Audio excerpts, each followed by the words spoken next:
কি রে, তোর পেপার দেওয়া হয়ে গেল? এখনো দুটো পড়া বাকি আছে।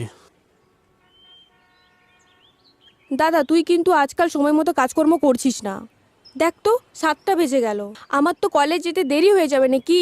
দেরি হয়ে গেল রে। আজকে নিশ্চয়ই আবার তুই শ্রীতমা ব্যানার্জির বাড়ির সামনে দাঁড়িয়েছিলিস। দূর, কি যে বলিস। আরে উনি একজন অভিনেত্রী, আমি চাইলেই কি উনি দেখা করবেন নাকি? শাক দিয়ে মাছ ঢাকা যায় না রে দাদা। তোর বিছানার নিচে শ্রীতমা ব্যানার্জির ছবি আছে, বলবো মাকে? আমি গেলাম। ও হ্যাঁ, এই বাড়ির নিচে ওই বাইকটা কে রেখে গেল রে সাত সকালে? আরে বলিস না, কিছুক্ষণ আগে না ওরা বাড়ির নিচে বাইকটা রেখে গেল। বারণ করলাম, ওরা কোনো কথাই শুনতে চায় না। কি যে হবে। এই জন্যই বলি, এইসবে একদম পাত্তা দিস না। পার্কিংয়ের পয়সা বাঁচানোর জন্যে এখানে গেরিয়ে দিয়ে গেছে। হুম। এখন বোঝ। আমি চললাম এখন।